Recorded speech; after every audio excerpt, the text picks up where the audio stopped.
Good evening and welcome to the fourth episode of Lesser Known History. My name is Isabel Schonfeld and I am going to be your host for tonight. Last week we looked at the gruesome past of Western Australia's whaling. Today we are diving into one of Australia's darkest secrets, the Maralinga bombing.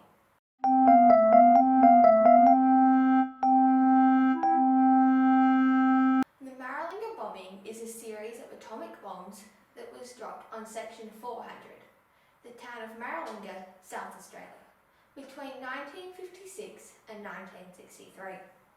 This was a major issue as Maralinga was home to native Aboriginals known as the Maralinga Jarrada people.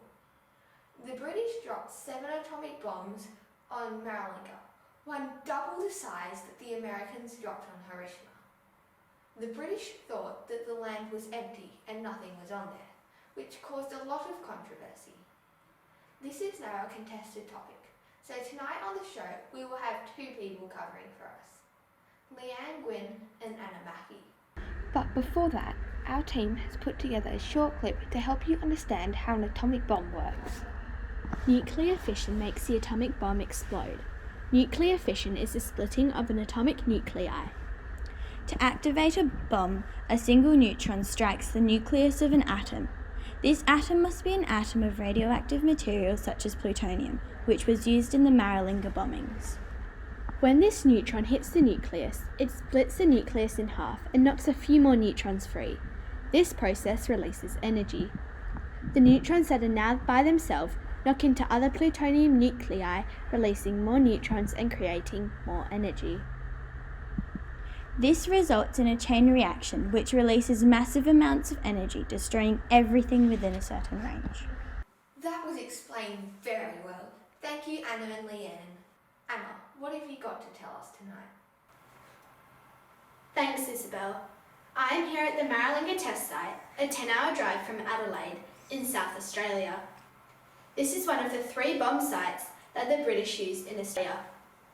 The other 2 sites were Emu Field in South Australia and the Montebello Islands off the coast of Western Australia. I am here with Dr. Lisa Gloves, who has a PhD in Aboriginal and Torres Strait Islander people. So Lisa, what do you have to tell us? One of the places affected by the Maralinga bombings was Aldia Mission. There was a waterhole there and water was always plentiful. The Aboriginal kids had a great time there and they were strong, healthy and happy. They didn't want to leave, but they were forced out because of the bombs. One of the reasons the Australian Prime Minister, Robert Menzies, decided to allow Clement Attlee, the British Prime Minister, to test the bombs in Australia without letting anyone else know was because he thought that Maralinga was just a desert. Aldia Mission started being shut down in the 50s.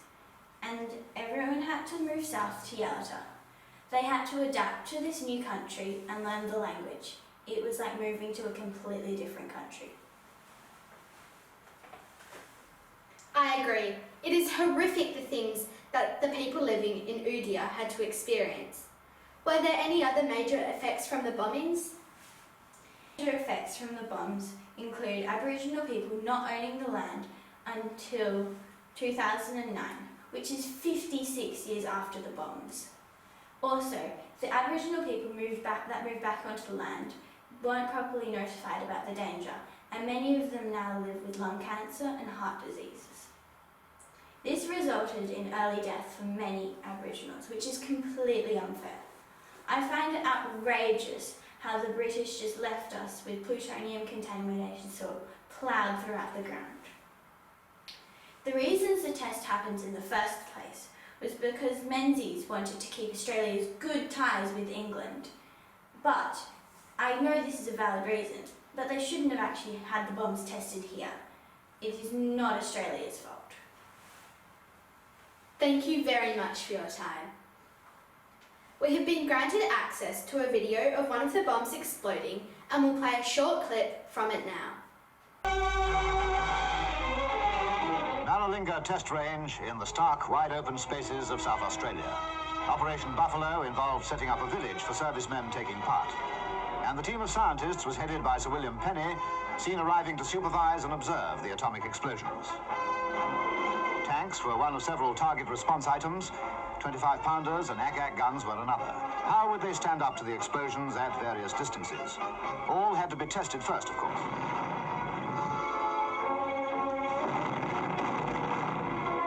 He's got a hangover already, but it's nothing to the headache that's coming to him and his pals. Special camera towers were built to make the film record we'll see in a moment. Quite an assignment, I should think. And for everyone present, the few seconds before each device is exploded must arouse a feeling of extreme nervous tension.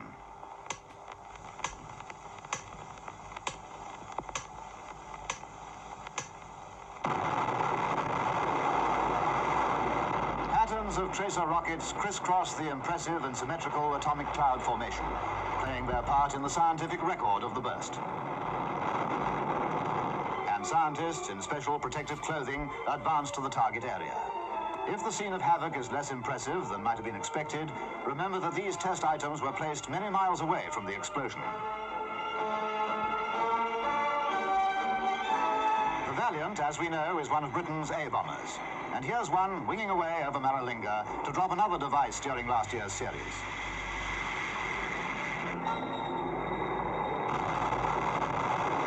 Altogether, 4 atomic blasts were carried out. The development of Britain's nuclear weapons progresses apace.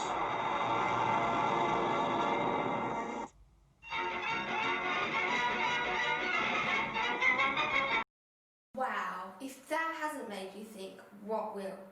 Thank you so much for that story, Anna. Now, we will have Leanne who will cover the other side, the British people's opinions. Thank you, Isabel, for that handover. Alana Mitten is an Australian resident who has studied these matters deeply. She has a PhD in philosophy and ancient history. She does not support either side of the story and is simply giving us further information into the British version of the Maralinga bombings. What story do you have for us today, Alana? Thanks, Leanne. Tonight I will be giving you a summary of the British side of the contested Maralinga bombings. As Lisa told you, the Australian Prime Minister at the time was Robert Menzies. Menzies told Parliament that no conceivable injury to life, men or property could emerge from the tests. In archived video footage, British and Australian soldiers can be seen looking and wearing no protective gear with short sleeves and short pants. Some reported the flashes of the blast being so bright that they could see the bones of their fingers when they pressed their hands against their faces, like an X-ray. Air Force men and pilots can also be seen flying up into the radioactive cloud to collect samples of the air with little or no protective gear. There is also questions over whether the people at the test sites were deliberately exposed to radiation. Official redemption of the site was completed in 2000, but there is still controversy about the safety of the site, especially regarding the long-term health of the Maralinga Jarrata Aboriginal people. Thank you for that incredible story. I will now hand back to Isabel. Thank you, Leanne and Alana, for that very informative interview. The vastly different versions of the same story really make your brain spin. And just when you thought you knew everything. We can't wait to see you next week with our theme, Australia's Best Prime Minister, Bob Hawke. Another controversial topic. Thank you and good night.